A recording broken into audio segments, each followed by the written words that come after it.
Hello and welcome to the Wisden Cricket Weekly podcast. We're 2 days away from the third India-England test at Rajkot. There's some squad news to digest, an upcoming milestone for Ben Stokes, and we hear from Ollie Robinson from within inside the England dressing room. I'm Yas Rana, and with me today are Phil Walker and Ben Gardner. Let's kick off with that news about Jack Leach. Phil, he's missed so much cricket for England over the last couple of years. He was set to be the main man here, and his series is over before it really began. Yeah, he's jinxed, isn't he? It feels he's cursed. Lots of people were writing and saying that this was going to be a definitive series for him, really. Having missed out on the Ashes, being the main man in this one, and then an innocuous outfield slide has buggered up his knee. He bowled manfully, really, when you think about it, when you now know the extent of it in that second innings. But yeah, his tour is done, and you wonder if England might have to confront a very awkward conversation with themselves, because it feels like the game moves on very quickly, right? And you have a Tom Hartley-like bowler who's not as complete a bowler as Jack Leach by any stretch, but offers more with the bat. He's younger, a bit more thrusting as a cricketer, perhaps, and you wonder if Jack might struggle to get back into that side. It would certainly, you would think, require a big leap of faith to imagine him in that first Test match team in whatever it will be, May, June. In fact, it's a bit later, isn't it? So, which might stand him in slightly better stead, because at least he'll be getting a bowl for Somerset. But yeah, the game moves on fast, and with England having, gambled with 3 rookies in his slipstream, and all 3 of them doing well. You do worry for him, really, but that's for another day. Your heart just goes out to the bloke, really, because he was blossoming under Stokes in a way that few would have imagined would have been the case. And then just when you felt like he was on the cusp of really establishing himself as perhaps England's best left-arm spinner, alongside Panesar as well, and he's got 100+ wickets now as well. Then it's just fallen away for him through no fault of anyone, but the gods, You were saying before the show that the medication that he takes for his Crohn's disease may exacerbate some of the bruising around. It's been around suggested the knee. why it's been this serious and why it's keeping him out for so long. Yeah. Oh, it's brutal for the kid. Ben, he missed the second test already. How do you think England will balance the attack for Rajkot? Do you think they'll stick with just one seamer? Well, I guess that is the question. It's interesting. It does create perhaps an awkward conversation in the future, but it postpones perhaps a difficult decision right now. In that, it's interesting, in that Robinson chat we've got coming up, he talks about watching Stokes in the field and actually noticing Stokes wanting more control at certain points, basically, and wanting to be able to sense the right moments to pounce in the field, but also to be able to sort of sit on the game at times. And Jack Leach would have been a bowler who would have allowed him to do that. And so you'd think if he had been fit, as well as the others would have done, do you think he would have come back into it? But it also shows that if Stokes does want some control, he might have to look elsewhere for it. So what they could do is pick another seamer. And I don't think it has to be that balance that people sort of say you need in India, where you have like one out and out quick you can use in short, sharp bursts, one kind of holding bowler, and then a couple of spinners who can do it in different directions. You can just go with who your 4 best, most threatening, or the bowlers who fill the roles you want would be. And so that could be that Anderson and Robinson effectively become your holding type bowler, rather than your spinners doing that job and your pacers being required for incision. So that could be a way that they go. I guess it also depends a bit just on the surface they come up against, on what they see in the nets. And at this point, it's kind of, in Ben and Baz, we trust, I guess. Like whatever team combination they decide to go with, I think will be thought out. And I don't think they'll be too beholden to, this is what we've done previously, so they have to do it. If they want to go 3 spinners, they will. And if they want to think, actually, maybe we want to extend the back line or whatever it might be, they would not hesitate to do that. But yeah, it's definitely an option to go for another seamer. And the fact that there has just been that element of Stokes wanting that control makes it perhaps a little bit more likely. How do you see it? I think we might have a similar sort of pitch to what we had at Vizag. Rajkot is, like Vizag, as a venue that's only ever had 2 test matches played there England in 2016, like Vizag, and one more in 2019. I think West Indies played there. I was looking at some numbers in the Ranji Trophy. It is either very flat, or occasionally when the home side are requiring a result, it goes totally the opposite way. I think given what the chat was from the media out there before the first test in Hyderabad, if it was like that second type of pitch, I think there'd be more murmurings now about that possibility than we've probably heard so far about the Rajkot pitch. I expect it to be pretty flat. I expect that too. For what it's worth, I think strategically it makes more sense. They have more sort of moment shaping and session shaping bowlers. Bumrah can do it on anything, as we know. Ashwin, Jadeja might not be back for this one. Is that right? Still unclear. Still unclear, but imminent if not for this one. But in those two, I think on a flatter track, it makes more sense to play them. I think playing England on a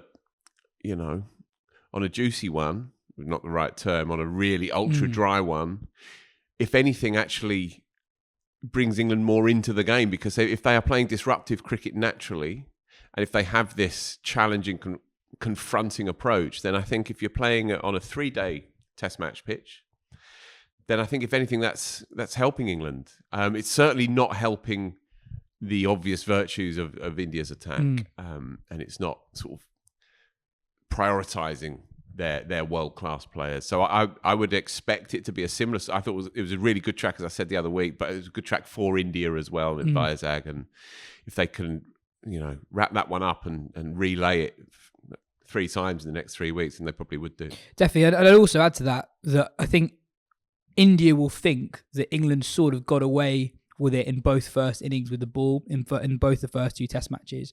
I think England's balance the attack is very much set to attack spin-friendly conditions in the 3rd and 4th innings. But in both first innings, India have got fairly big but not massive scores, but have really given away a lot of their wickets. And a lot of players, Jaiswal, apart really in Rahul in the first test match, haven't really made the most of pretty favourable batting conditions. And first innings bowling that, while it's encouraging given how inexperienced those England bowlers are, it's not the sort of bowling you expect to really keep a team, to be honest, below even 400, 450 in those conditions. So I think England are well set for the second innings, but I think their balance has probably been a bit off in that first innings. And I understand why they're doing it, but I wouldn't be surprised if they change the balance and go with a second seamer. Anderson was brilliant as well in that last test match, and it almost felt like a shame when the ball was doing so much. There was only one seamer to exploit those conditions. If all things were equal and everyone was a number 9 bat, then I'd lean towards playing Bashir and Hartley. It's mad to say it out loud, isn't it? Bashir and Hartley and Anderson and Robinson, or possibly Wood, but probably those 4. I would lean that way. But the leggy, Rayan, at number 8 rather, is critically important, I think, to this team. And he also bowled really well in that previous test match. I think he picked up 5 for maybe across the 2 innings. So that muddies the waters again. I think you want to try and get that second seamer in there if you can. I think you saw with India that, all right, he's on a different plane, Bumrah, but still you can really have an effect with a slightly older ball on cracking surfaces. You can bowl cutters and bit of reverse swing going on as well. Robinson, as we know, bowled exceptionally well this time last year in Pakistan. So my instinct is to try and find a way to get 2 in, but I'm not sure who you drop. Yeah, I think as harsh as it would be, because he bowled well, I thought, it would probably have to be Bashir, just because those runs that Rahan and Hartley are getting, as much as anything else, has just been so important, I think, to keep keeping England in these games for as long as possible. Yeah, and also, Rayan didn't go round the park either. It wasn't a case that he picked up 5, I think it was 5 or 6 wickets across but going at 5.5 and over, he bowled really tightly on the first day on a flat one with a left-hander who's 100 and plenty not out, and bowled really well after tea. So earns his place, really. So it probably would be Bashir if they were to try and get a second one in there. And yet you feel with Bashir, he might actually, in the fullness of time, be perhaps England's most talented young spinner out there. Yeah, and I guess with Rian Ahmed as well, there was that sense in the first of the last test that we weren't sure almost how much faith Stokes had in him, possibly. He wasn't brought on until the 61st over. Exactly, yeah. Whereas Bashir was on, with the new ball getting right out. But then he grew into that game, was bowling at important times in the second innings, and that was, I mean, for whatever reason, it looked like a smart move because he contributed well across the game. So, yeah, actually for me, even just on the balance they're bowling, they both bowled well. But I think that especially if it is a flatter pitch, I know that Bashir did. He got wickets, but actually, if there is like a proper partnership and you need someone who is actually going to get your wicket by just bowling a really, really good ball, that would still just be Rian Ahmed for me, which might well be the case at some point in the rest of the series.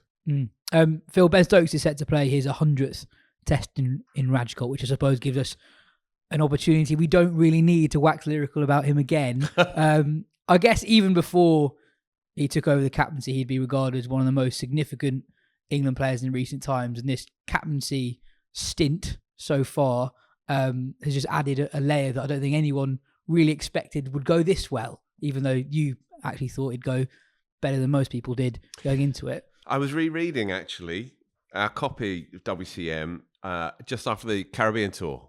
I forget the years these days. 2022. Thank you. When, Joe Root took his team out there, didn't take Broad and Anderson, didn't go well.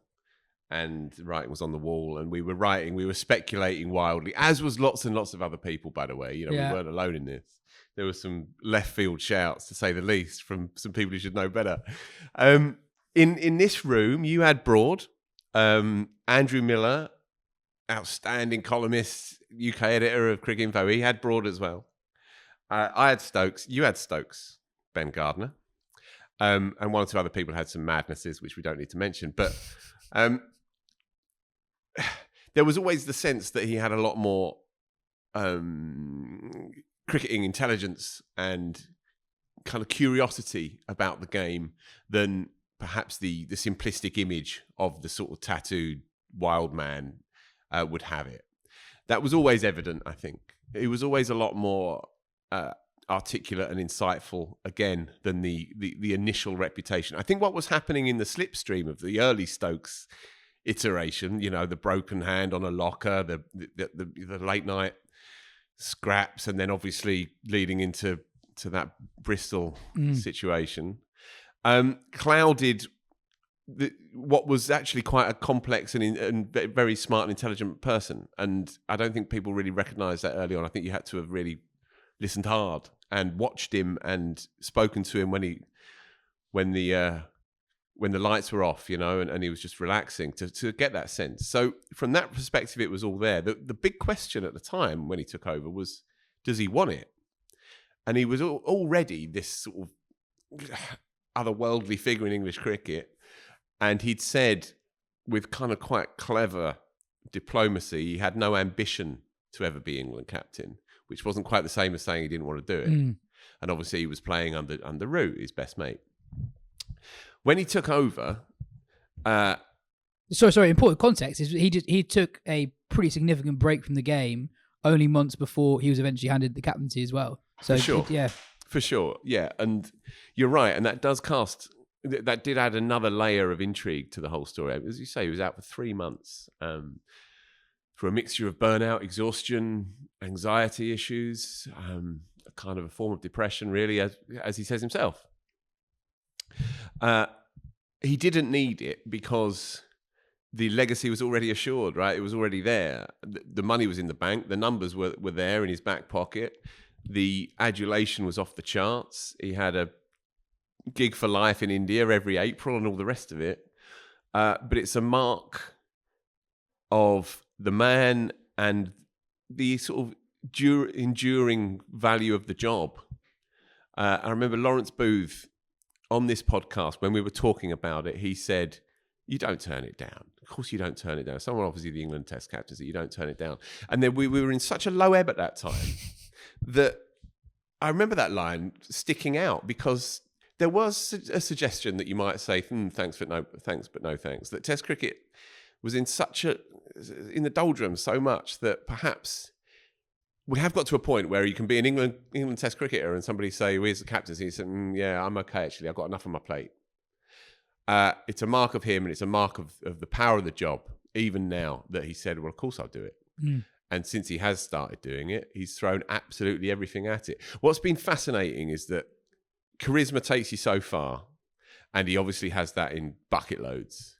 But after that, you need to combine that with genuine empathy, humility, and a kind of curiosity to improve yourself, right? And to learn more about the game, learn more about your own relationship with the game, how you move people around and how you manage people. And that's what's been really, really marked. When the other great all-rounders have turned into England captains, both of them in particular, the challenge that they always had, and the challenge that a lot of great cricketers have had as when they become captains, is that they can't quite understand the problems of the average performer because they're so God-given themselves. Stokes doesn't have any of that. Stokes' genius is not just sensing where to put certain fielders, but it's that he has empathy for the lowest performing player in his team just as much as the top. It's a combination of both those things, really. So in the chat with Robinson that's coming up, he talks about how over the course of the first 2 tests, he thinks Stokes has learned a lot as captain. He said that the fields for the spinners in the first test match in particular were really aggressive.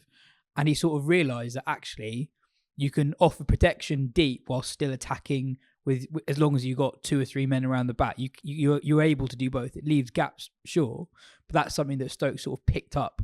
And that's, I guess, illustrating both that level of empathy but also tactical nous. Yeah. And an element of humility to just be like, actually, no, what I initially wanted plan A to be.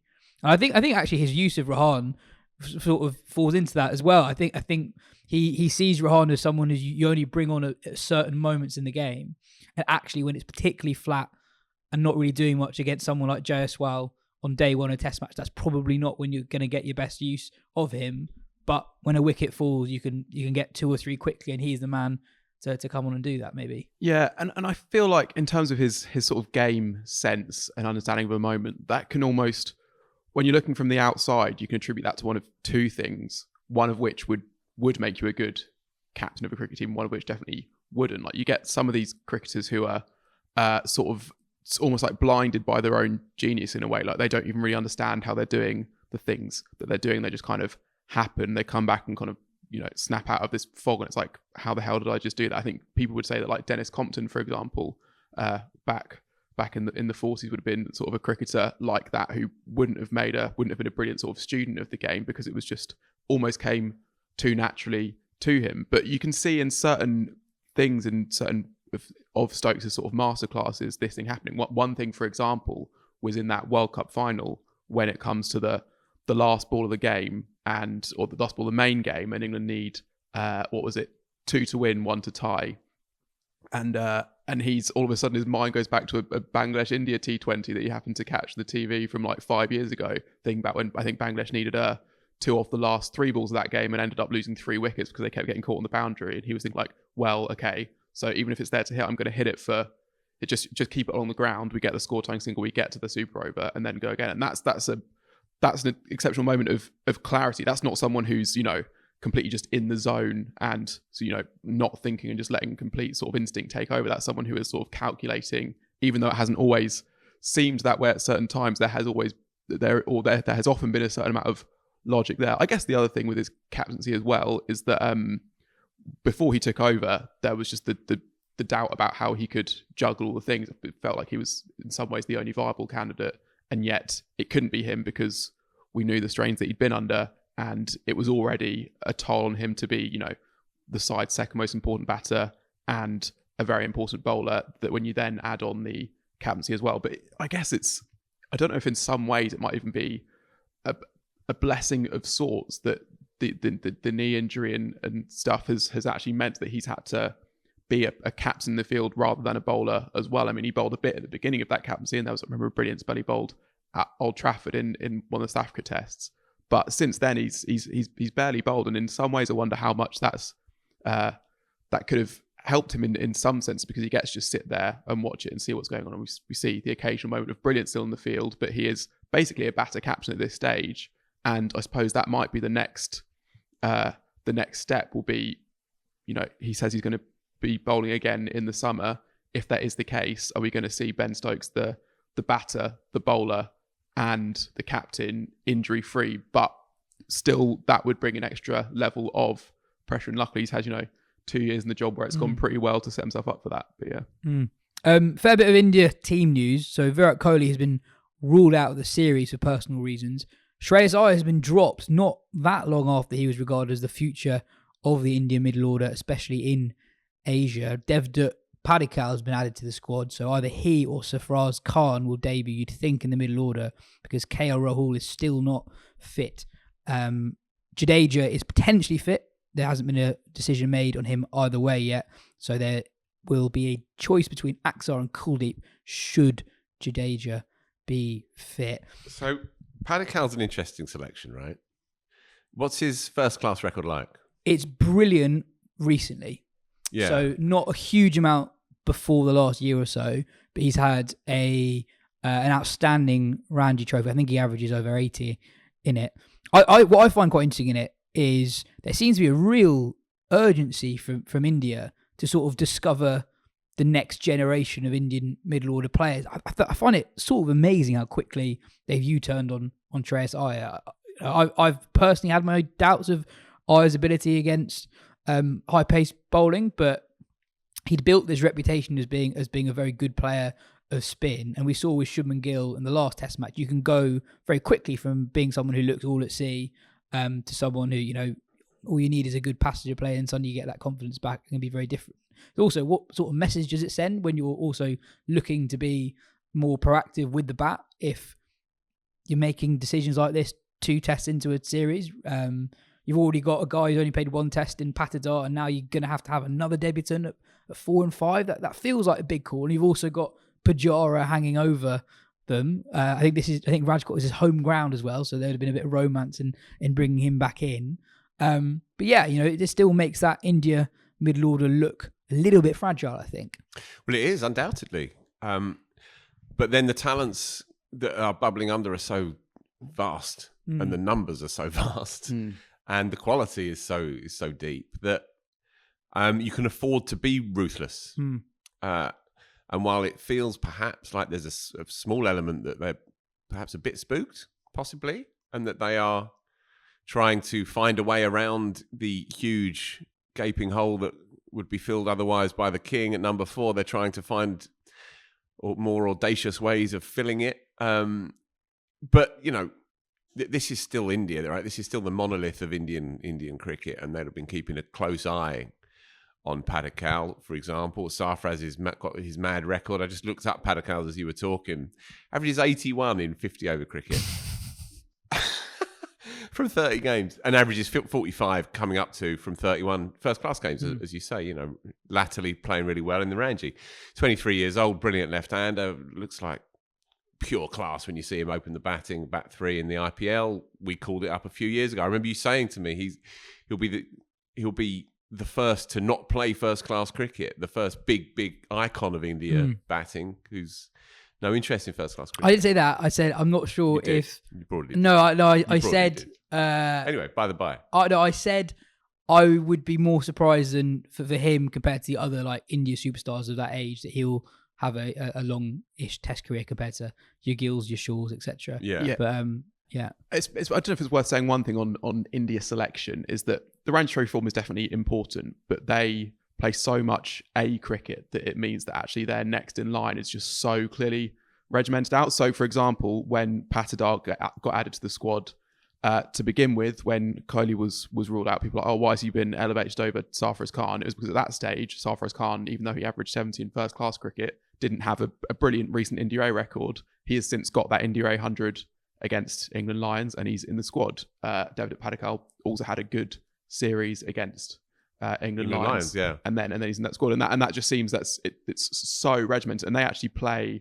There was a stat that Abhishek Mukherjee, part of a Wisden India team, found that I think it was between maybe some point in 2017, the beginning of the pandemic, India A played 26 unofficial tests, which is more than the test teams, New Zealand, West Indies, Pakistan played in that time. They just play so much second tier cricket, but high level second tier cricket against good teams that they just know exactly who their next player is. And then just on Iyer, I mean, in a way, they've dropped him after 2 tests, but it's been a reasonable run of lean form. You have to go back to the December 2022, which was the last time he made above 40 in a test match. So although he was highly rated and they liked his abilities against spin, I guess when you have a reasonably glaring weakness against pace. You have to be brilliant Has to be a against super spin. strength, and it Yeah. just hasn't been the same. I guess way. it's more that with Kohli and Rahul out, that's true. he's totally dropped off. Mhm. And you're going to have potentially your numbers 4 and 5 with one test cap between them, which I can't remember the last time that would happen. There is something in else India. about the left-handedness as well is useful. If Jadeja doesn't make it, then it is a very right-hand regimented order, really, apart from obviously the opener. And Padikal's recent record is a joke. I've just been looking at it. 70, 93, 114, 30, 193, 42 and 31, 103, 105, 65, 21, 151 and 36. That's 700s in 10 games. And a 93 not out and a 70. So he's in nick. He's the form pick. Yeah, I at think least. Sarfaraz Khan's form would also be pretty decent. I think it ever isn't if you're averaging 70. that's true. Yeah. We've got a great email in from Joe, who writes in to say, "Hello team, please advise Yas that he has to listen to episode 4 of Ollie Robinson's Chatting Balls podcast, specifically from 32:54 to 36 minutes. Would love to get his version of events." Thanks for alerting me to this, Joe, because I was unaware of this before you sent that email in. So if you've not seen, Ollie Robinson and his partner Mia have a podcast called Chatting Balls, and on episode 4 they tell a story where earlier on the tour they wanted to go to the shopping centre for a quick look around, and the protocol for the England players is to get the okay from the security guy, who also happens to be a guy called Yas.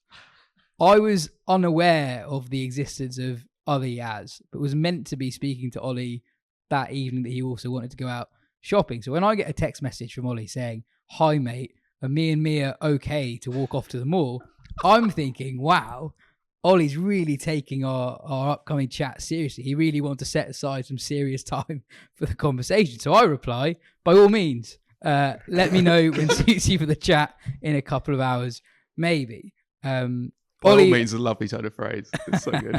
Yeah. Ollie is now wondering why the security guard wants to schedule a chat in for a couple of hours and takes a while to realise that he's got his Yas is confused. So I guess surnames are important when you're putting contacts into your phone. But yeah, you can hear That's Ollie's... the moral of that story. You can listen to Ollie's version of events on Chatting Balls. He's quite sweet, really, isn't he? Yeah, no, he is. And I think, I think he's a very keen observer of the game as well. So I think he finds the dressing room environment not only really fun, but I think he finds all the tactical side of things and the technical stuff, watching Bumrah, etc., like fascinating in a way that I'm not sure how many elite cricketers actually do. I like that. Don't want to give away too much in the chat, but that he talks about Bumrah in it and saying that he's picked stuff up from him. And I think if there was a bowler who I think you'd least like to look at and think like, I can do that, it would be Bumrah. Like the idea of Ollie Robinson call up for the third test, sort of doing a little sort of stick man model in and then bowling like that at 9 spells now would be quite fun. But yeah. Well, anyway, here is Ollie Robinson on the mood in the England camp after the first 2 tests.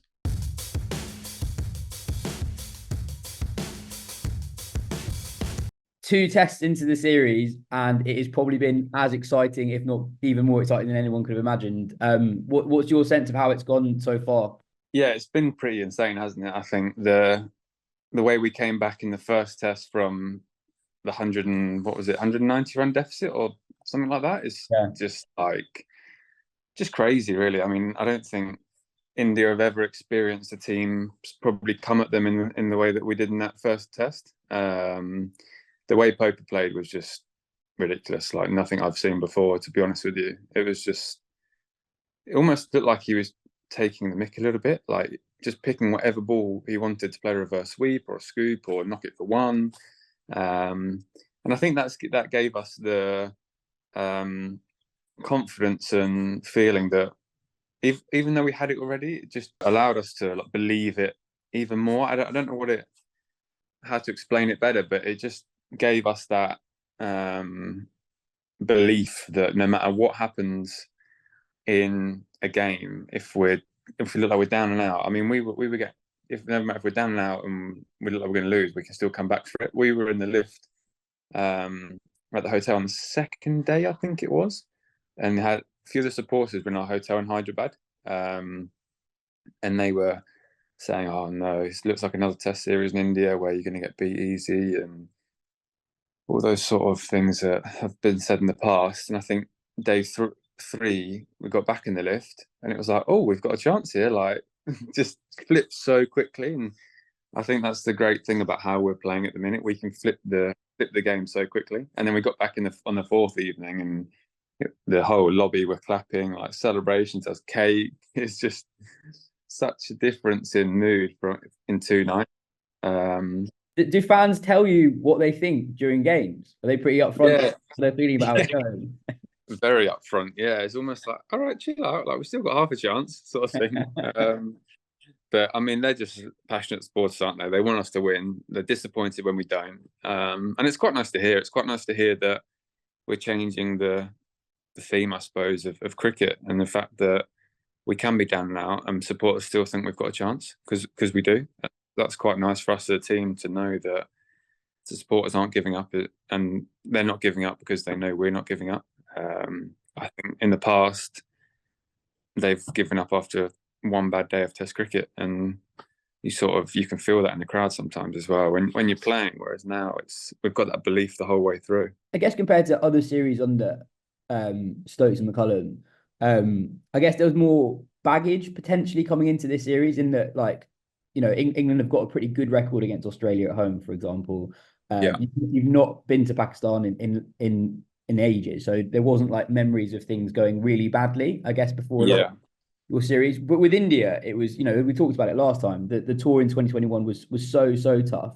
So with the way that Pope played, it was almost like exercising the demons of 2021 and actually showing this is a very different team. Did you feel like it was a very important innings, almost just to remind yourselves of, this is different to 2021? Yeah, massively. I think a lot of the guys that played that game, I think all of them were actually in India in 2021. So there would have been decent scars from that series. And Popey especially. Popey, I think, had a really sort of rotten series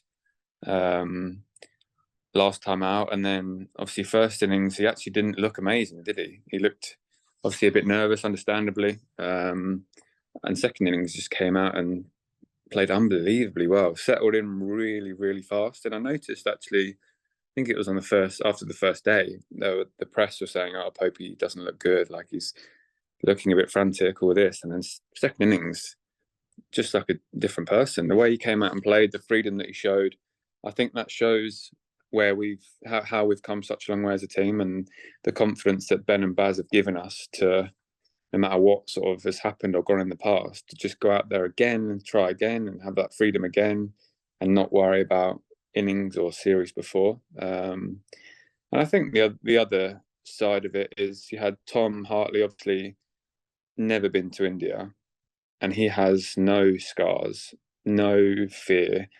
And I think even when I think he got 20, did he, second innings? He just went out there and whacked it before he bowled.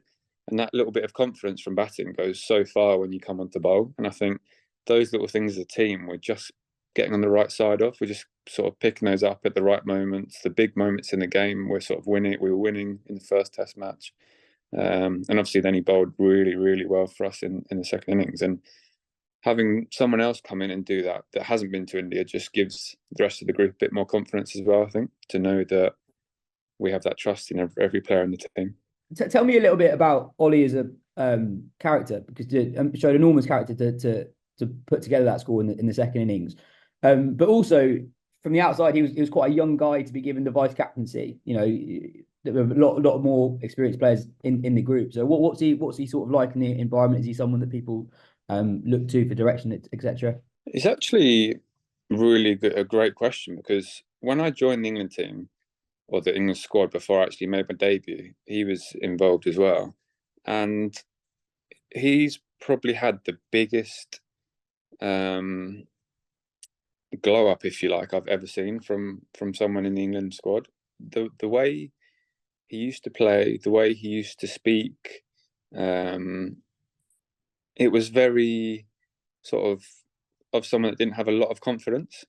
And then Ben and Baz have come in. Well, obviously Stokes was already in, but Ben's become captain, Baz has become coach, and they've given him so much confidence as a person, as a cricketer, so much backing as a person and as a cricketer, and he just flourished under it. To be honest with you, he's just gone from being a quiet little boy, I suppose, because he was pretty young, I think, when I joined, 2021 maybe in the England setup, to a man who speaks confidently, freely in the dressing room, always giving you sort of tips, or if you've got any problems, you can go to him as well. Like, he's had one of the biggest glow ups I've seen as a person and as a cricketer since I played cricket, to be honest. And it's really refreshing to see that someone who maybe didn't have that confidence at the start can get it in international game, because we've seen a lot of cricketers in the international game come in for a test or two, not have the backing, not have the trust of hierarchy, and go straight out. So it's really nice to see, and I think massive credit to Ben, Baz and Popey for the way they've gone about it and the cricketer they've produced almost, I suppose. Obviously he works really hard. There's no question about that. His work ethic's unbelievable. I think to come back from 2 reconstructive shoulder surgeries and scored over 100 in India, that takes some bottle. So yeah, he's an impressive character now, is Popey, and he's loved by a lot of the squad. So it's good to see him getting runs and putting in match-winning performances now. Yeah, and a word as well for the young spinners. Kind of mad, 3 tests between them, and on paper they outbowled Ashwin, Axar, and Kuldeep in the second test. It's, not often do you see a group of inexperienced players given so much responsibility and bowling so many overs. All 3 of them, Shoaib, Rahan, and Tom, have done an amazing job so far. Yeah, I was actually really buzzing for Tom first test. I didn't know him at all. I'd never really played against him. But he's come into the group and he's just fitted in so seamlessly. He's a really good lad, a really nice fella. Quite quiet at the start, but I was sort of like that as well, and sort of saw a bit of how I was when I first came in him. And he also has that sort of sternness, game face on the field, which I really like about him. He's got that edge to him. So yeah, when he obviously got us over the line in the first test, I was buzzing for him. And then same with Shoaib, with Bash in the second test. For him to go through what he went through before, and obviously the struggles he had to get here, for him to make his debut, get Rohit out as his first test wicket, like, just so fitting. All those things have just fitted so nicely. And all 3 of them were just such good lads. Like, I can't remember the last time I've been in a team and people have come in and out and whoever it is and just fitted so well into the group. The environment's so good that everyone thrives under it and everyone enjoys just coming into it. And you speak to those 3 guys. I mean, those 2 guys, because Ray's obviously been around a bit more. They're just loving every minute of being here, which is great to see. I think with Ray, I don't know, what's Ray, 19, 20, 18? 19, yeah. He loves cricket. Like, I remember saying to him, what have you been in your room when you're chilling? He's like, watching cricket. I'm like, oh, what else you do? He's like, watch cricket. I was like, oh, okay. And then he just loves cricket, and I love that about him. And I love the way, like, he's got that flair, he's got that confidence to go out and just play in any manner that he wants. He put his hand up to bat 3, yeah. second dig, didn't he? Yeah, so second dig, the night we batted, was it 3rd day or 4th day? 3rd evening? Yeah, third evening. Yeah. He came off, he was like, Baz, Stokesy, let me bat, let me go in. I want to get 100. And Baz is like, well, you probably can't get 100 tonight, but go in tonight and obviously getting it out, and then you get 100 tomorrow. He's just, the passion that he has for the game and to get runs, it's just so great to see. I love Ray as a character. Like, I think from the outside he looks quite quiet maybe, but in the dressing room he's quite a character. He's playing these flamingo shots. He's bowling every ball under the sun in the change room. So yeah, it's great to see those 3 thriving, especially against, like, say, their world-class spinners. For them to outbowl them in the last test is just such a good confidence booster for us as a team.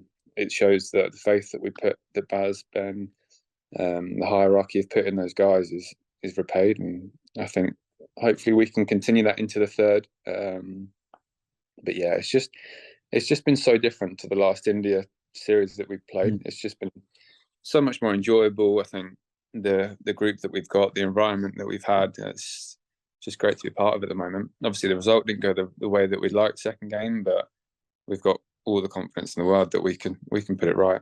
As a bowler, obviously it's slightly different as a spin bowler, but is it almost sometimes quite difficult when you're first playing with Ben as your captain, because he does weird things in the field? I just remember, when you got Khawaja out Edgbaston, you had that sort of ring of in front of the square. I think there were times in both Test matches where Hartley was bowling sort of without a mid on. That's not something that he would have probably ever done before. So is that sometimes actually, like, in a way, a bit of a challenge with when you're playing under Ben for the first time, because he does different things to what most captains do?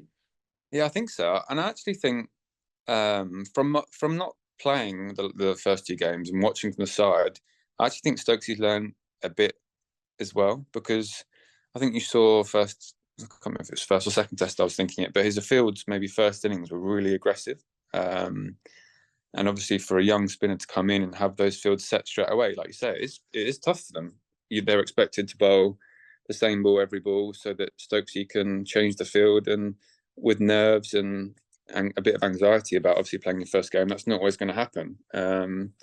But I think Stokesy learned that giving them maybe an extra man out, but still keeping the close fielders in, really worked. And I think we saw that second innings at Hyderabad.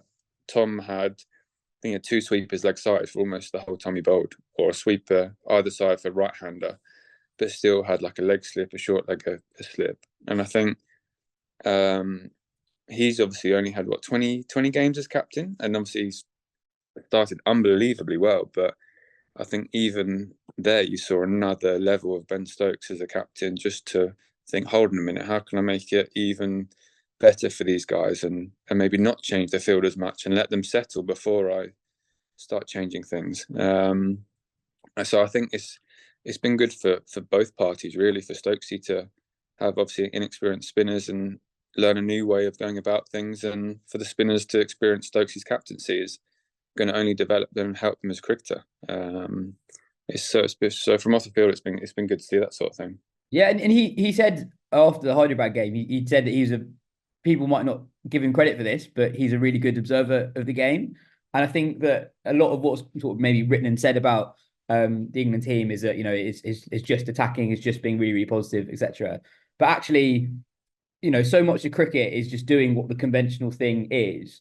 And it feels like he just is always thinking on the spot, always reacting to what's in front of him, what conditions, very good read of how the pitch is playing, and also changing plans for different players. Is that fair?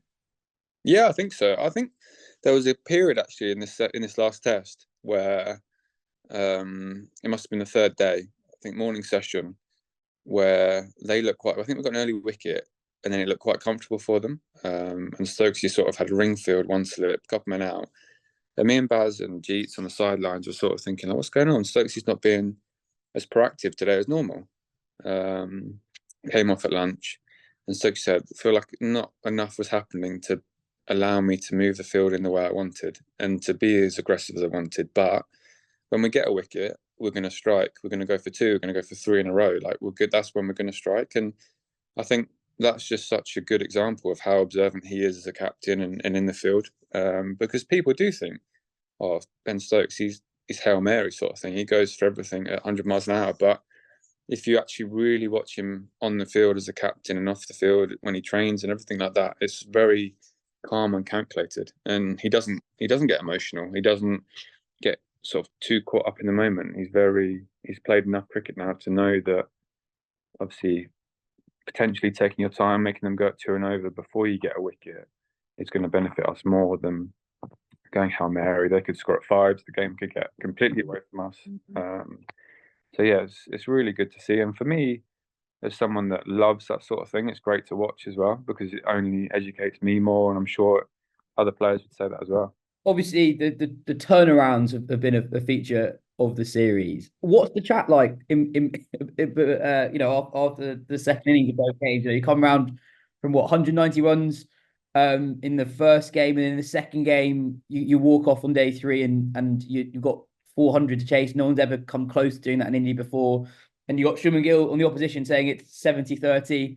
in their favour. You know, history would say it's much closer to 5 or 10%. Yeah. How do you think you guys are able to change games so much in the third innings of games in particular? I honestly don't know. I don't know how some of the guys do it. I look at it, I'm like, that is impressive. Like, especially batters in these conditions.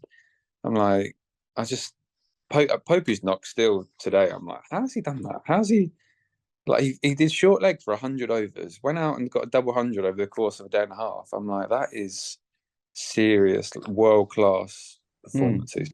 And I think the best thing about us in the first test match was we came off, they were 190 ahead, and you wouldn't know that they were 190 ahead. The mood in the dressing room, the morale, everything was still right at the top. The confidence that we could still win the game was as high as ever.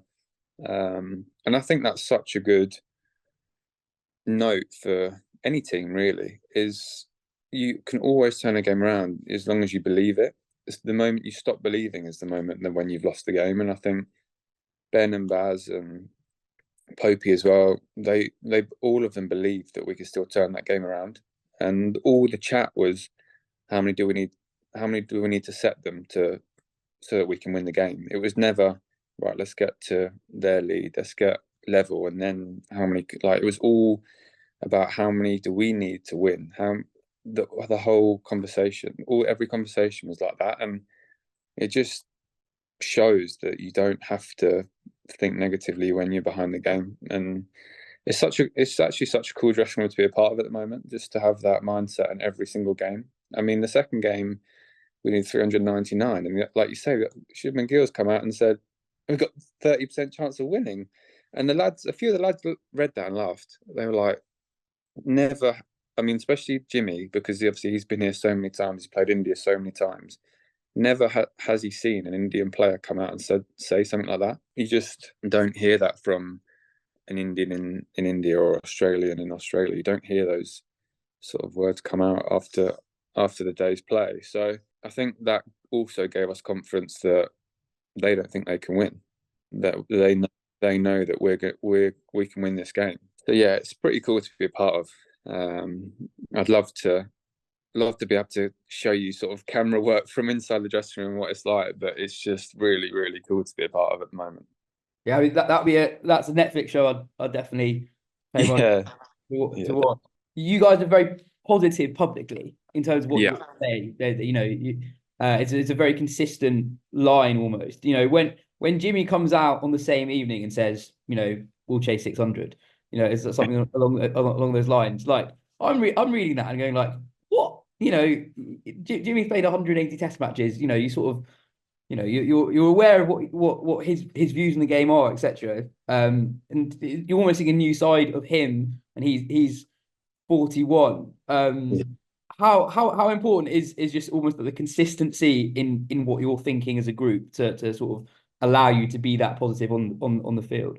It's quite a weird one, because you do the interview or you do the article and you think, wow, I can't believe I said that. But it's not something that we're all actively trying to say. It's actually what we all believe, which is I think the beauty of it. We actually all believe that we could have chased 600, or we can win games from 200 behind. And I think that's why the message is so consistent, because we're not all saying it for show. We actually all believe that can happen.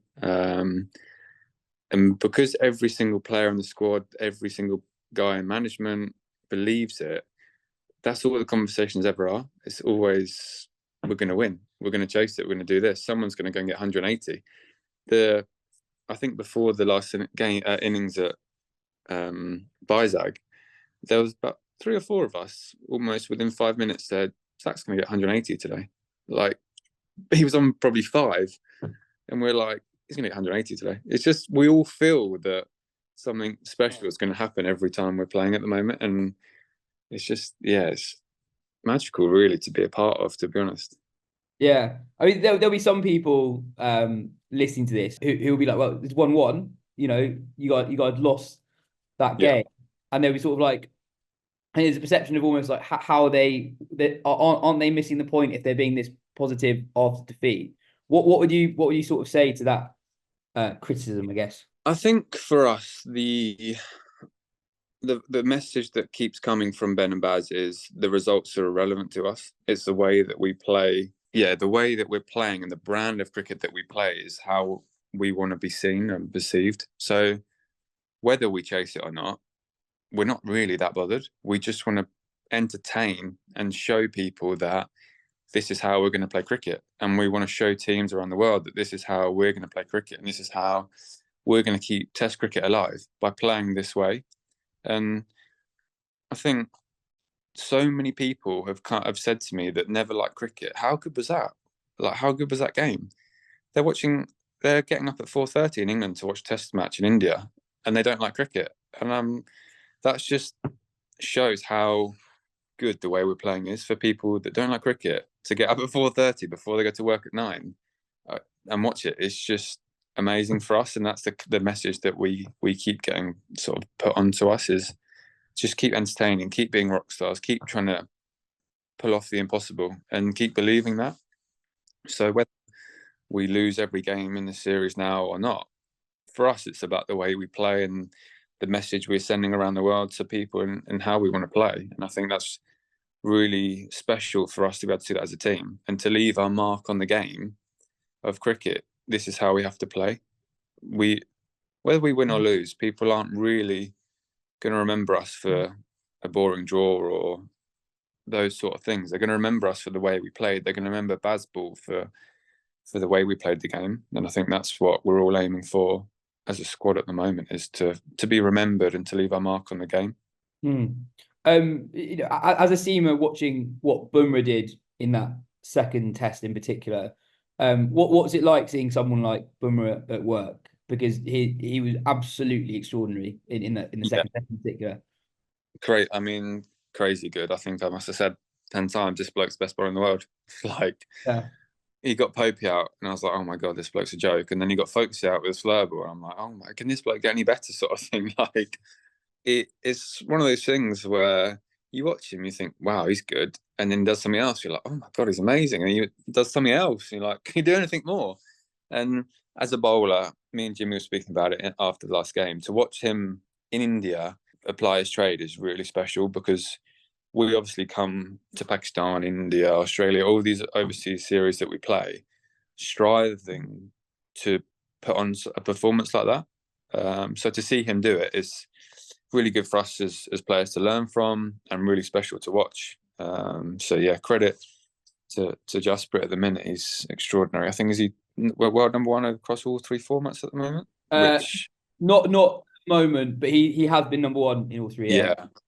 And as a bowler, that's all you're striving for, is to be the best in the world across every format you play, and to help your team win games. And it's definitely given me sort of food for thought in the way that he bowls over here, because my sort of way I was going to approach it was definitely different to the way he's bowled. So it's definitely, it's good to see that, and something to take back to England as well, really, and when pitches are a bit flatter, maybe in England as well.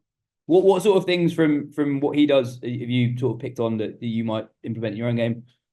I think the way he changes his pace a bit, and the different balls that he bowls when sort of the game's going or meandering along. I think sort of Folksy and Hartley last game were playing really nicely, and it sort of looked like it was quite easy. They were playing his on pace ball fairly well, and there was no inkling that he was going to bowl 120k cutter. And I think his art of surprise and his art of execution is something that I maybe wouldn't have practiced as much before.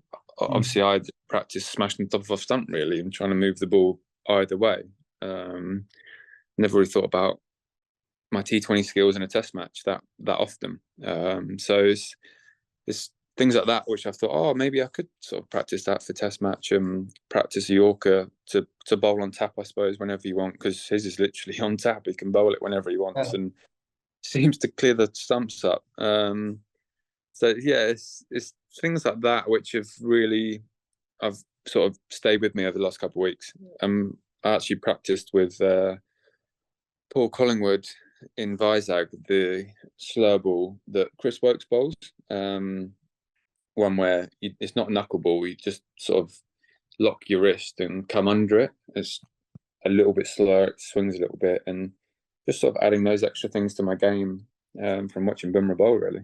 And obviously him and Jimmy have had a lot of success this series, but a lot of people are talking about spin, both sides playing 3, sometimes 4 spinners. Do you still feel that you've got a big role to play in this series when Ben knocks on the door and says he wants you in the team? Yeah, definitely. I actually would have liked to bowl on the Vizag wicket. I think there was obviously a bit of uneven bounce, and as a tall bowler, that's quite handy. And Jimmy said it nipped around for him first morning, and even second innings when he bowled, he said there was a bit of nip with a new ball. So I think when Stokes does come calling, I'm ready to go. I've been training hard as ever, sort of outside of during the games, in the nets and out the back. So yeah, hopefully I'll get my chance at some point. I think I saw Dharamshala had a bit of frost on the outfield, so might be 3 or 4 seamers there.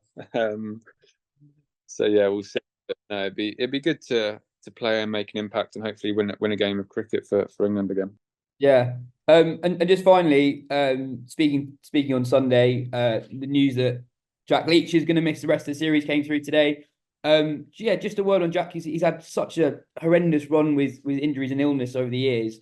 Seems like such a popular member of the group as well. So losing him is a huge blow. Yeah, it's gutting actually. I think Baz sent the message out about 11. As soon as I saw it, I texted Leachy. I just said, I'm gutted for you. Like, you're such an integral part of this squad, and to lose you so early on in the series is a massive blow. And I said, I know you'll be back stronger than before, and keep your head up and keep trucking along, because the work that you put in to come back from his stress fracture was incredible. The shape that he came back in was like Jason Statham. I think a few people have said that, but honestly, he was in the best nick I've ever seen a spin bowler be in. It's just one of those things, isn't it? Sometimes you pick up injuries after not playing for a while, and those niggles just eat away. And I think his knee was pretty frequent, really, just to obviously land on it twice and for it to swell up. So yeah, he's a massive part of the group, and he'll be missed a lot. Cool. Well, awesome. Thanks so much for your time, Ollie. Best of luck over the next 2 tests, and we'll chat after test match number 4. Perfect. Thanks, Yas. Speak to you soon.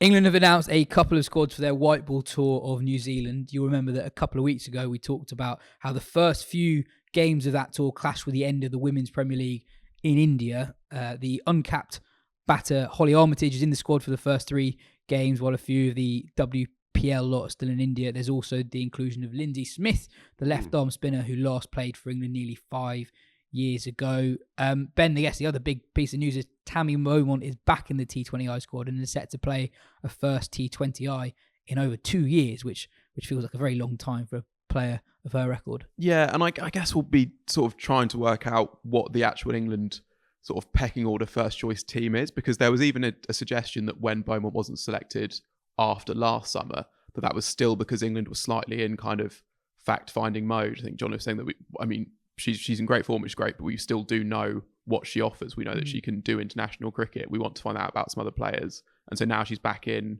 Maybe this means we'll see, at least for those last 3 games, a bit like what is the England first choice team. But also, even saying that, she will still obviously have a point to prove, and quite a big one. She'll be proud and will have been hurt to have been left out in that format for so long. And she made changes to her game to push herself back into the conversation, and so there will still be that question of, can those changes sort of survive at the top level? I mean, I don't really doubt that they can, but that will still be something to see in the series. She'll be fine. I mean, it's just been a sort of mad misstep, really, and thankfully, just in time, they've righted it.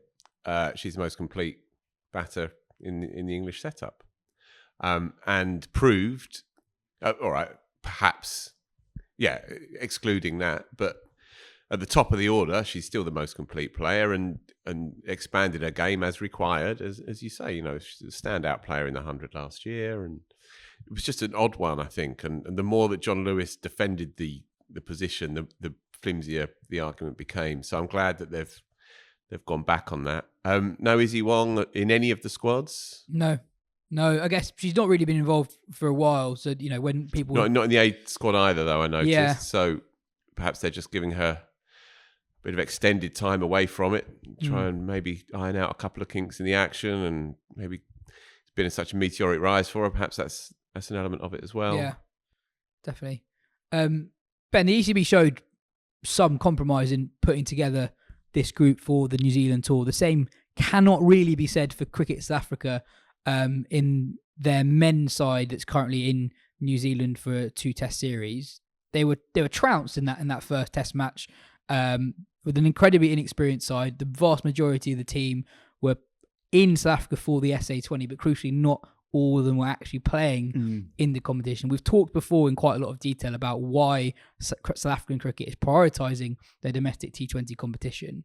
But when you actually get into the detail of who wasn't there and who isn't there now for the second test match, given who's been playing in South Africa, it feels like a missed opportunity to not at least send 2 or 3 senior players over for the test tour. Yeah, so the ones that really stand out, Temba Bavuma has played 1 game in the SA20 this season, and we even saw last year when he was at that point he was South Africa T20I captain, and then not picked up in the SA20, and then did get a reserve gig, but then didn't go very well. Made 1 score above 2, I think, in his 4 knocks then. So that this guy's not a premium T20 player in the way that he is, so valuable in Test cricket. Their most experienced player now that Dean Elgar's gone.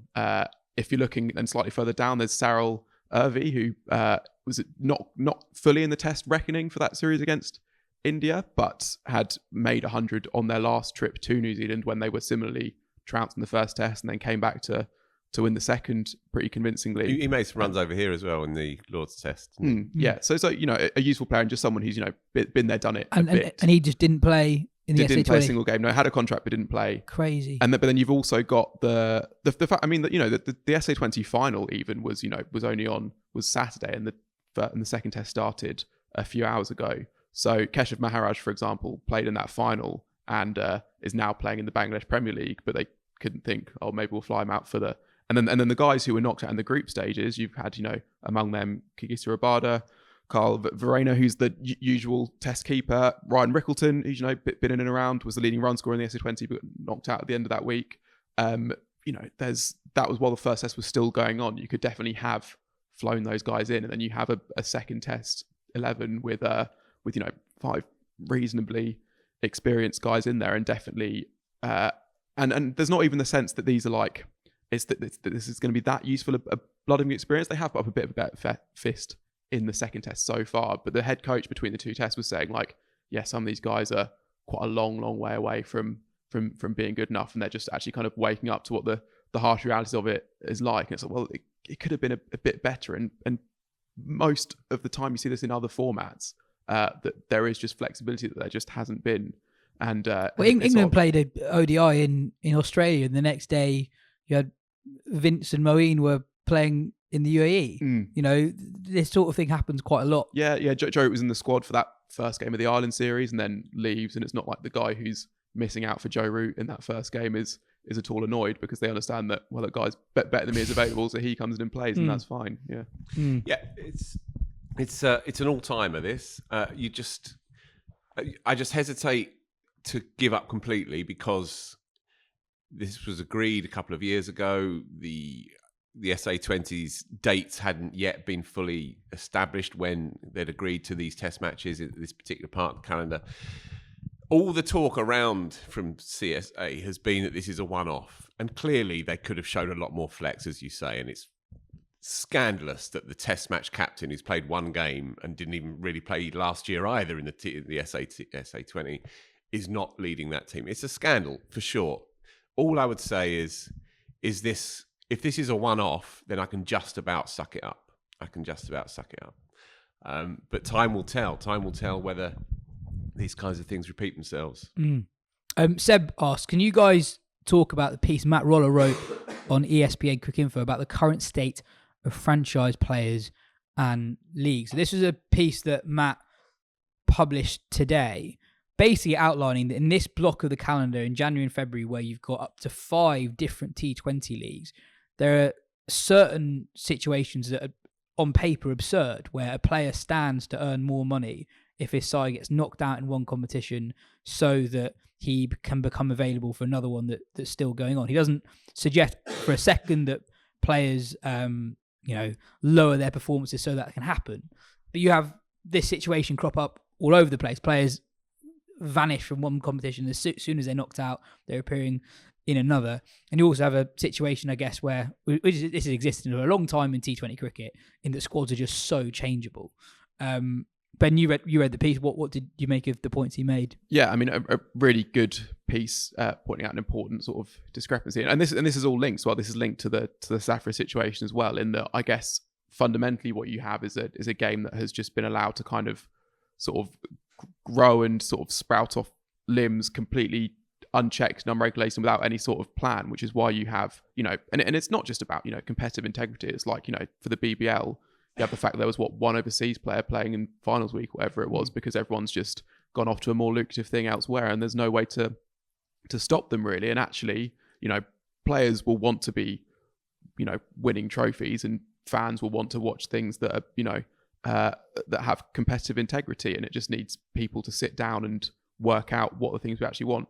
Matt puts forward some good solutions in the piece as well. Just that one is that players, if they sign up to a tournament, just have to sign up to be available until the end of the tournament itself. And if their team happens to get knocked out before that, then, too bad. You've got a week where you can't go and play any T20 cricket. Or there's the rule that the PCB have about only putting a limit on the amount of overseas leagues players can play. Now, there's been some criticism of how that's been implemented, but actually at its core, it works not just from a managing workload point of view, but also from just a fan entertainment point of view, because it just discourages those short stints that are just odd. That when you get Chris Gale turning up to play 3 games, whatever, and then jetting off again, and it's like, who is that really benefiting apart from maybe a team who can win a couple games, but then you get to the final, that sort of thing. So yeah, it's an important piece, and I guess also, and you look at the SA20, the actually just happened, and the team that won it,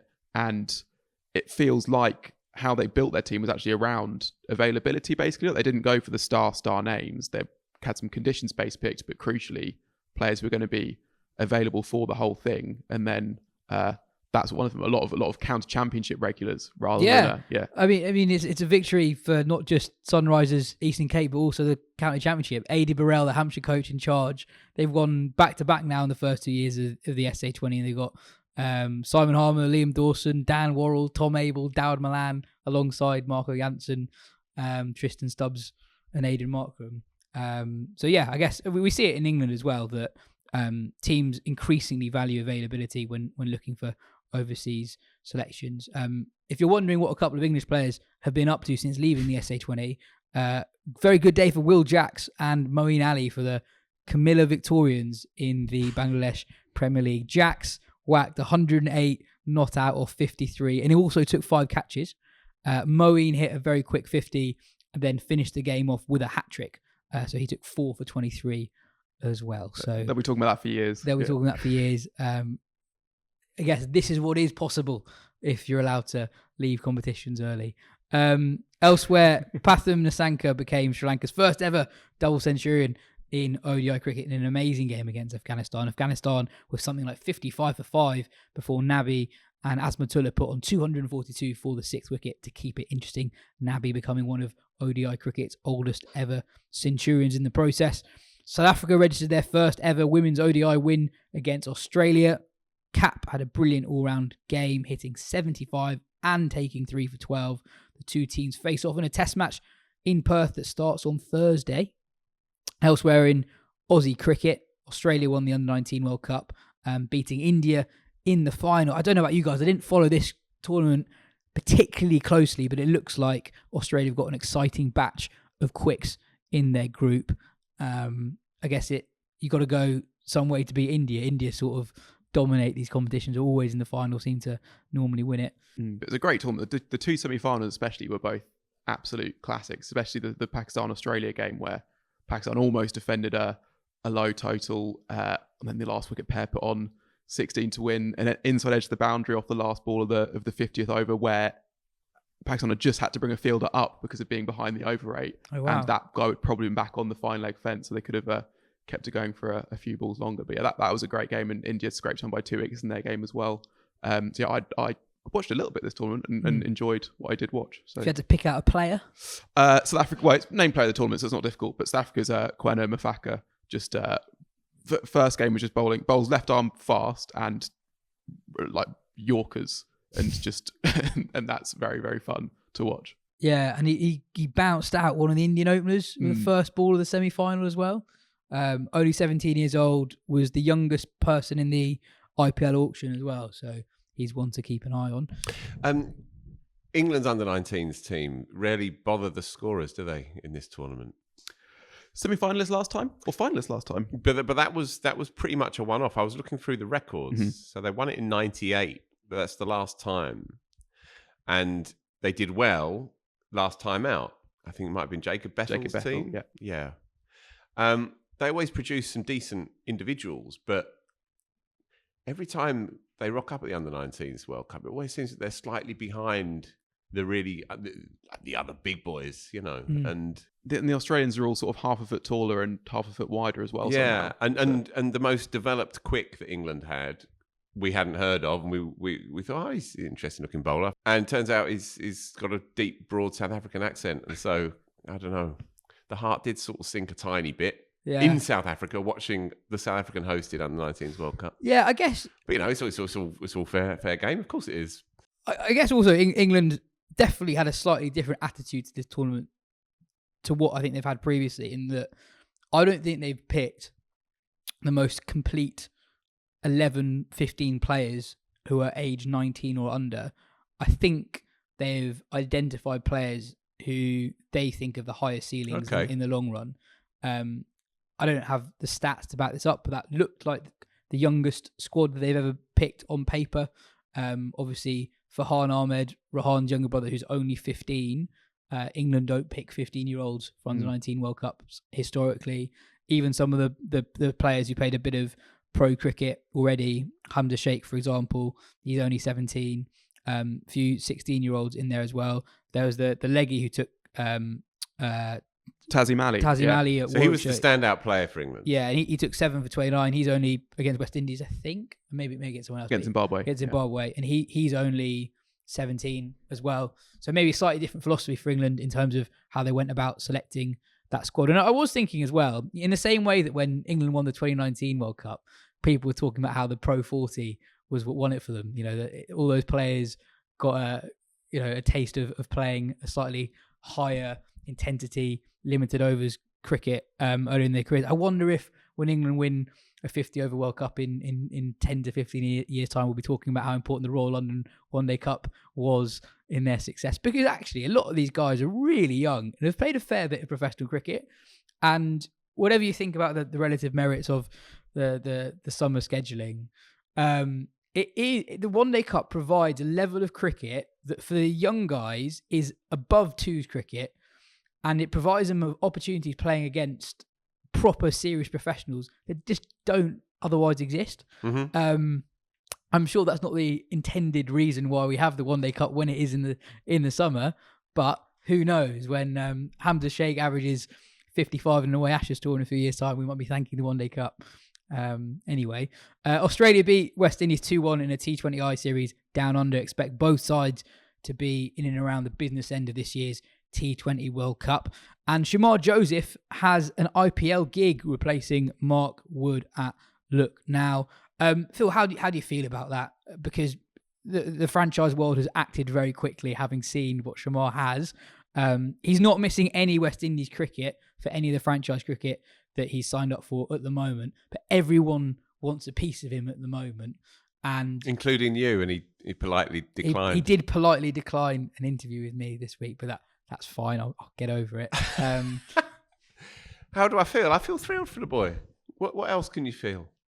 It's I guess what Ian Bishop said. Ian Bishop said after he bowled West Indies to victory at the Gabba, he said, "I just really hope that he's protected, and because each franchise wants to get the most out of him as possible. Sure. And there's no long term care for him. I guess is the concern. Is if everyone who possibly wants him bowls him as much as they want, then his main attribute at the moment is pace, and you don't want to even toy with that at all. Well, sure, they will have to manage him, but the alternative to not playing in the IPL is just playing nothing and just sitting at home in Guyana. He was nowhere a year ago, and now he's the talk of the town. And it's time for him to embrace that, right? I don't think we need to automatically be concerned and a little bit fatalistic. He said in the glorious afterglow of it, he said, whatever happens in the future for me, I'll never make myself unavailable to play Test cricket for the West Indies. And it was sort of soaring rhetoric at the time, and everybody was really tear-inducingly happy to hear it. I just hope that doesn't come back to haunt him. But from what I've gathered, having read some stuff with the head coach, Andre Cooley, who has brought him through in the last year or so, he sounds like he's a smart boy with his priorities absolutely in the right place, and he's desperate to play Test cricket and desperate to play for the cap. Anything else that flows from there is great. But the reality is that the West Indies average about 5 Test matches a year. And so there's a lot of time when you're not doing anything outside of all of that. It might be that he just sits on the bench for much of the IPL season. Well, good luck to him for doing that too. He will be over here with that West Indies Test match squad in the summer. They'll play 3 tests against England in midsummer, and it'll be fascinating to see how he goes. He's not actually played very much white ball cricket, so it will be perhaps a rude awakening. But then, as we've said, the quicks it flexes different with the quicks, and he might have enough control to be able to pull off 4 over stints in the pressure cooker. But I think we'd have to be pretty down in the dumps about our game if we are concerned that it's a bit too much too soon. It's a fairy tale. It's a beautiful story. And from a national point of view, West Indies will want to know if they can pick him for the T20 World Cup, and that will involve him playing some T20 cricket between now and then, I guess. So if he goes well, then all of a sudden you've got a new superstar on the kind of global stage at home, and that could be amazing. And if that goes really badly, helps. then Exactly that. It's a very good point. That really, really does help. If we're talking about the ongoing sort of existential challenges of West Indies cricket staying relevant in a changing world, etc., then you need these new, ready-made icon cricketers to come through. And it might be that Shamar Joseph isn't, in the end, that person, but there's a lot of evidence that suggests that he might be. And as Andre Russell falls over, heads out over one side of the hill, and Chris Gale's no longer, and so on, then you need these new players coming through because that is the way to engender the passion and the love for the thing that drove them to that incredible win in the first place. PJ asks, which Bristol pub did you go to and how was it? Yes, I was in Bristol over the weekend. Me and my mates was sport for choice for places to go to, so I put a tweet out asking for specific recommendations. Shocking. Why is that shocking? His own account. You're social mediaing yourself to oblivion there, yes. I think I've got a healthy relationship with Twitter. Yeah, okay. I don't use it too much. Slippery slope. Anyway, did you have a nice time? I did have a good time. I think the highlight was probably a place called the Long Bar in Old Market. And the recommendation that we took up was a left-handed giant or something like that. That was very busy, but quite good fun. Did you get recognised? No. When did you last get recognised? With my cricket bag at Hammersmith Station after a pre-season winter net. That's too much of a giveaway. That doesn't count. You got to be in your civvies. Anyway, just on West Indian cricket, something different to finish the show with today. I spoke to Vaneisa Baksh, who wrote the brilliant biography Son of Grace about Frank Worrell. It's a really excellent book, particularly if you're interested in the history of West Indies cricket. If you want to buy the book, use the code Son of Grace WCW so you can get £7 off the print version of the book on the Night Watchman website. The link is in the description as always. Anyway, here is our chat about Frank Worrell.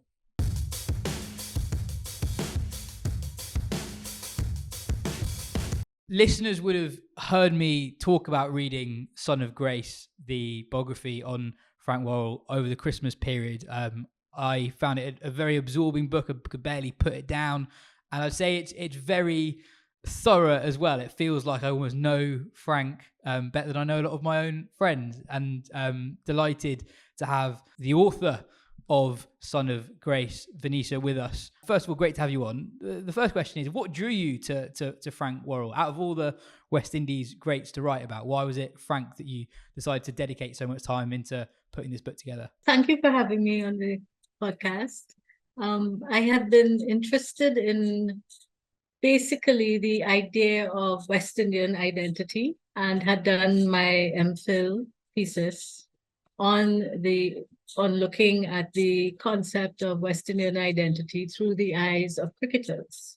Frank had stood out for me as somebody who was not simply a cricketer, but someone who represented an idea of West Indian identity. In the 1930s, C.L.R. James had written about the West Indian identity and forging. What does it mean and what does it entail?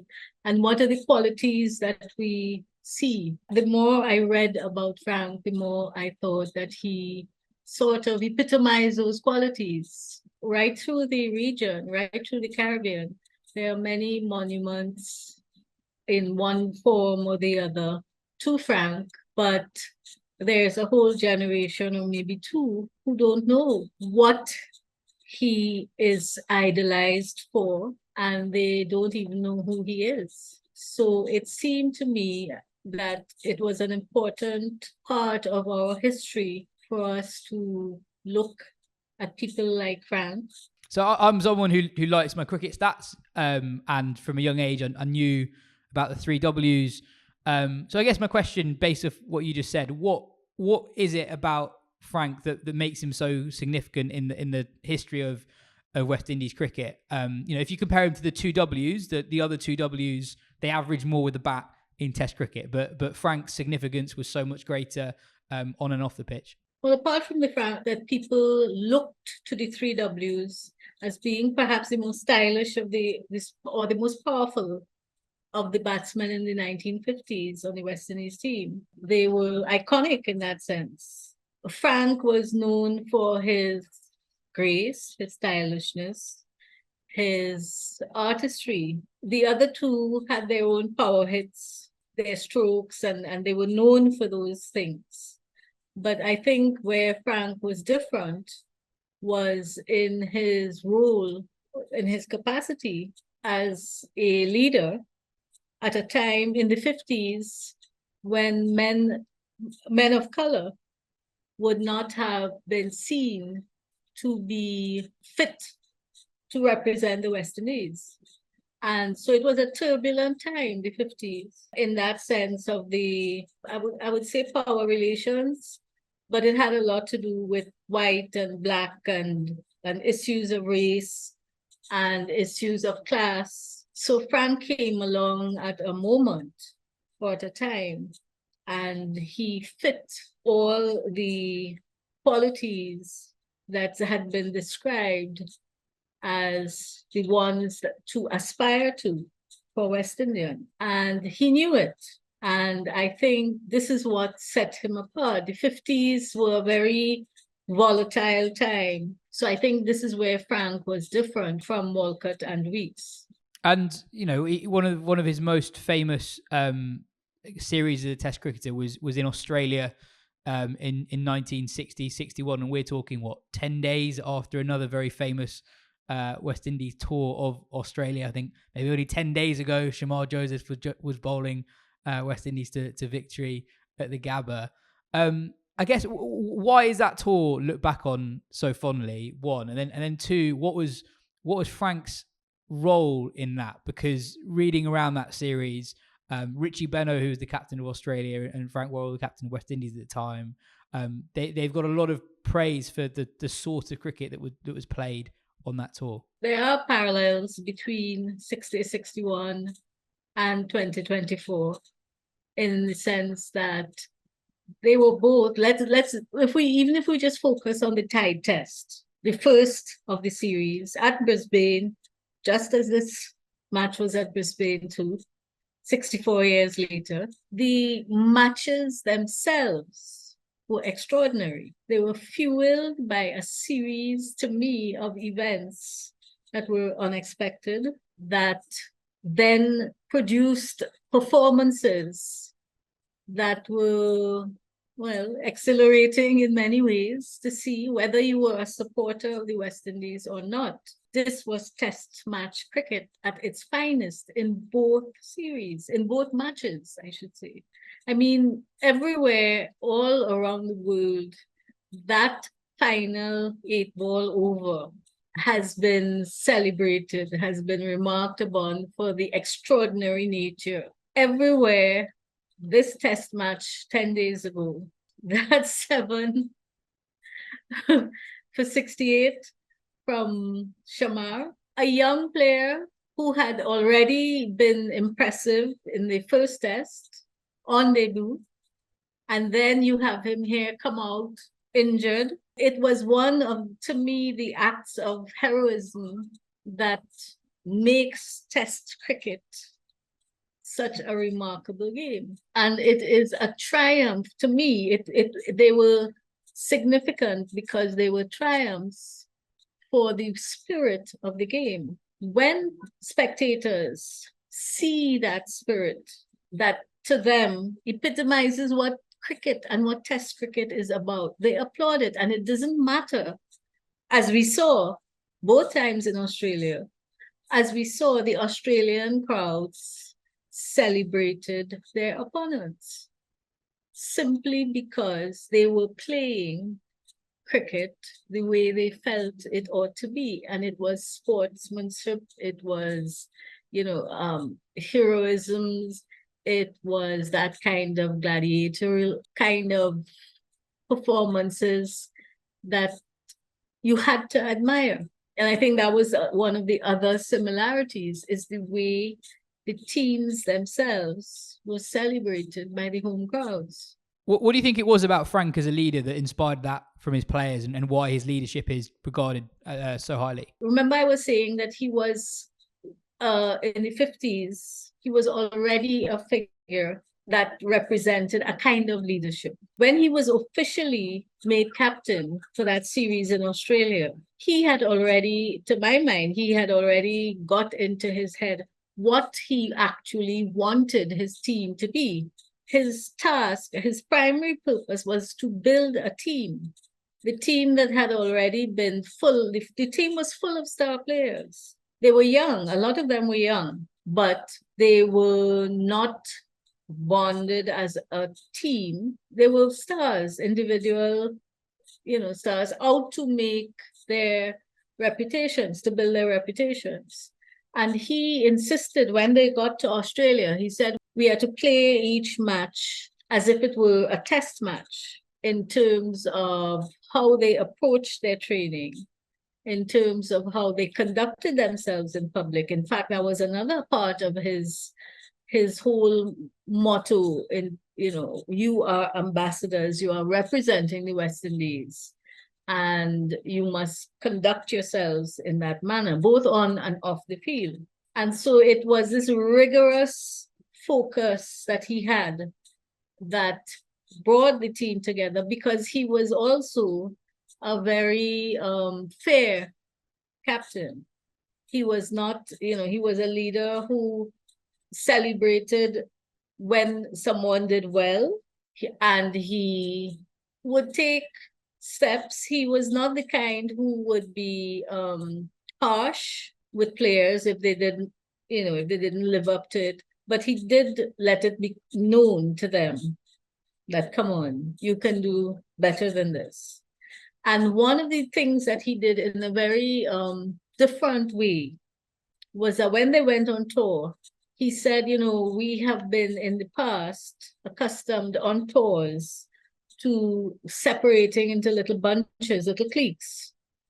And I don't want this anymore. And so he made it a point of what he did was he operated by saying, we will have groups, you will have cells in a sense, that everybody has can have their voice heard, and you can discuss things among themselves. He encouraged different kinds of rooming, in the sense that he would insist that players be paired, not just older players with younger players, and that kind of thing was his way of making sure that they had to learn to live with each other.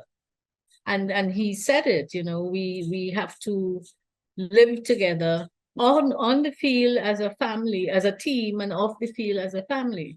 And I think these were ideas that he had. They made a difference. It was, I would say, 1960, 1961, that was the emergence of a really molded West Indian team. And obviously a hugely significant figure, the first full-time black captain of the West Indies as well. So great to have you on with us. If you want to read more about Worrell, Son of Grace is definitely the place to go. You can buy the book from the Night Watchman website. That's thenightwatchman.net. We'll leave a link to the website in our podcast description.